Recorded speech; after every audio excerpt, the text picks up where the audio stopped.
Your Highnesses, Your Excellencies, distinguished guests, ladies and gentlemen, Assalamu alaikum and good afternoon. It is indeed a privilege to speak at this year's World Government Summit.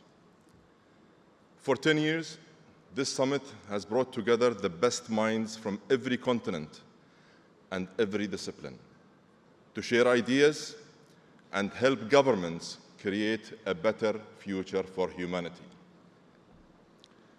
Advancing humanity has always been one of the core principles of our leadership in the United Arab Emirates.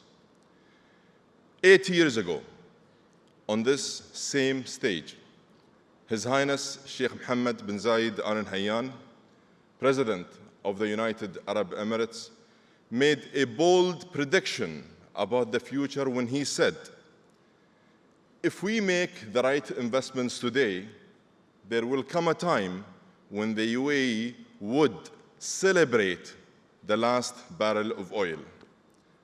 That was the word His Highness chose, celebrate. It was a bold call to action that resonated deeply around the world, and it absolutely resonated with me.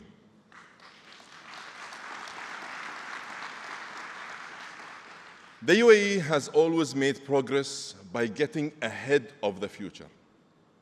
And the advances we have made in 50 years have been anchored by the principle and practice of true, genuine partnership. We have been blessed with a leadership that invested the wealth of the nation in the health of the nation, balanced economic growth with environmental responsibility, and put climate action at the heart of our development agenda. We are proud to be the host country of the International Renewable Energy Agency. We were the first country in our region to commit to the Paris Agreement and the first in the region to submit a nationally determined contribution and the first to set out a roadmap to net zero. We have chosen to face global challenges head-on, adopting a positive mindset and working on solutions in the pursuit of progress with like-minded partners. It is this mindset that we will bring as hosts of COP28. The UAE approaches this task with humility, a clear sense of responsibility, and a great sense of urgency. COP28 will have special significance as it marks the first global stocktake, a comprehensive assessment of progress against the goals and objectives of the Paris Climate Agreement. And we don't need to wait for the stocktake to find out what it will actually say. We already know that we are way off track. The world is playing catch-up when it comes to holding global temperatures down to 1.5 degrees. And the hard reality is that the global emissions must fall 43% by 2030. That's just 7 years away. Ladies and gentlemen, we need a major course correction.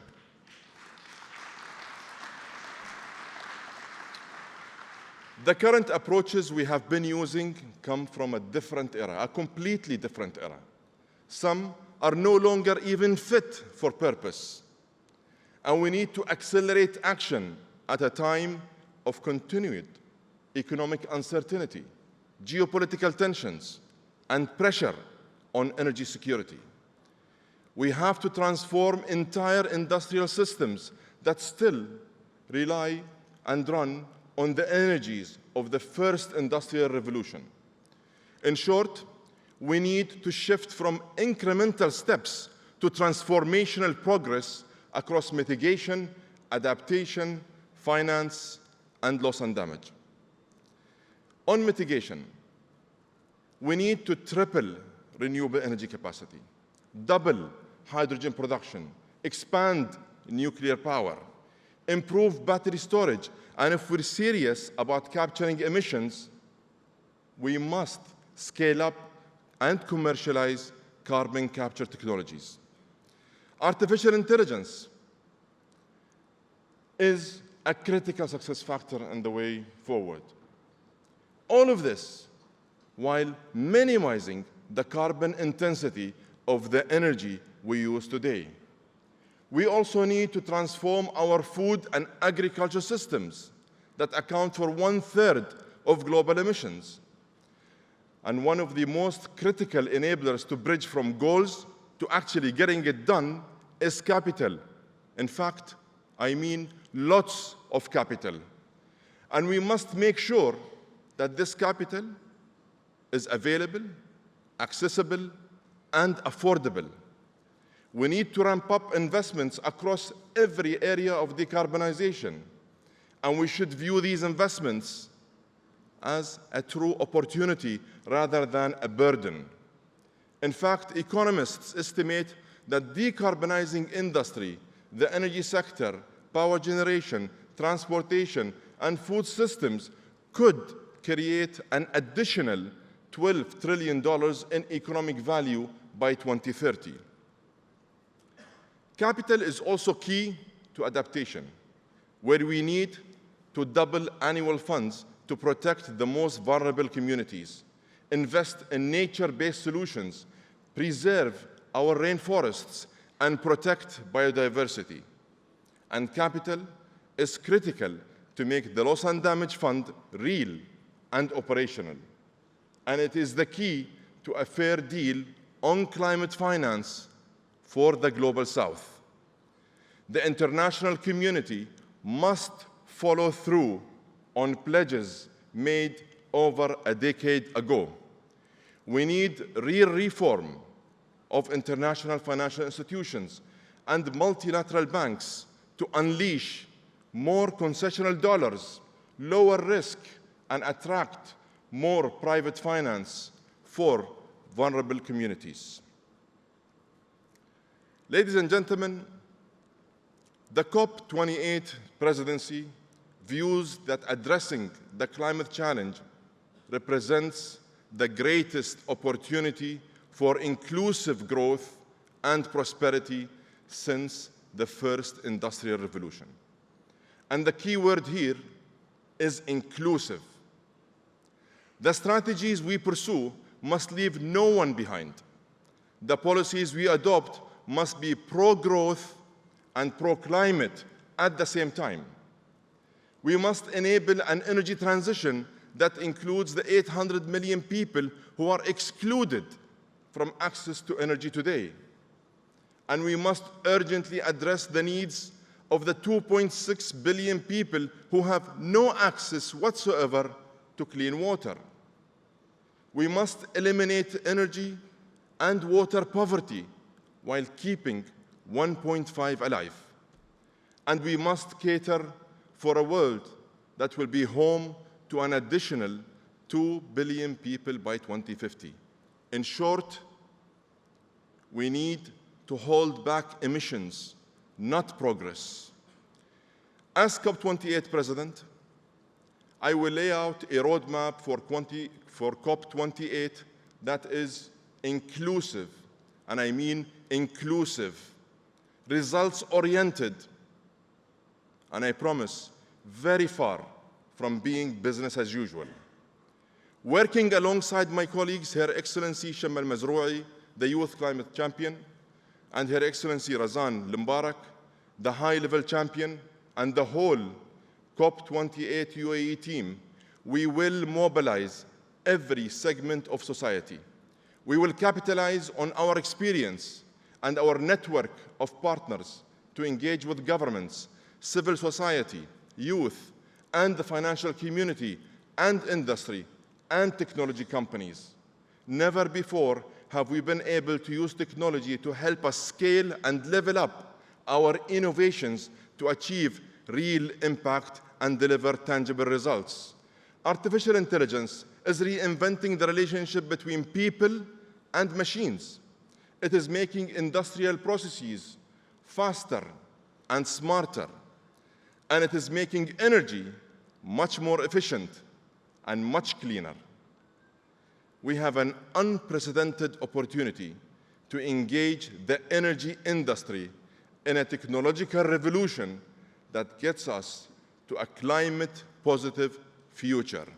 And yes, it is in our common interest to have the energy industry working hand in hand and alongside everyone on the solutions that the world needs today. This is just logical and makes perfect sense.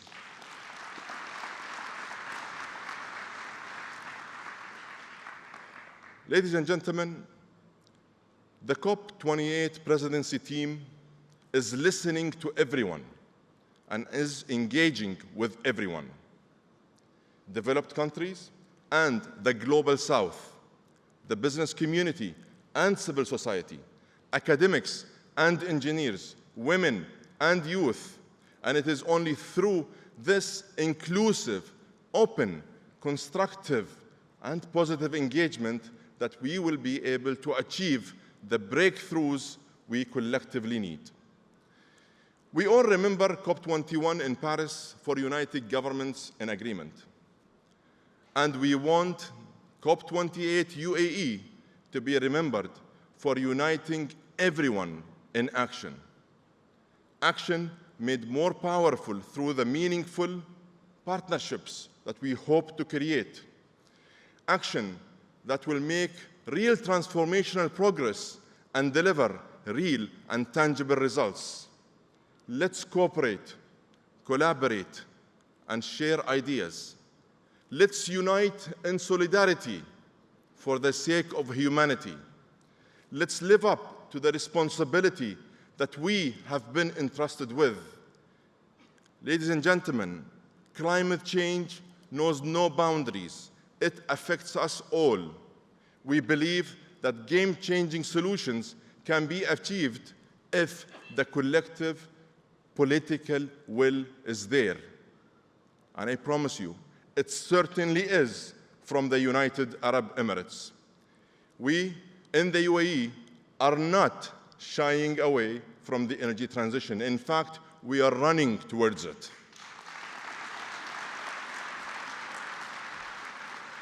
There are moments in history when humanity comes together to fight a common threat. Let's prove to ourselves that we can do it once again. Let's put our differences aside. Fight climate change, not each other. Let's stop deliberating and start focusing on delivery. And let's make COP28 a COP of unity, a COP of action, a COP for all, a COP that will shape a better future. Thank you very much.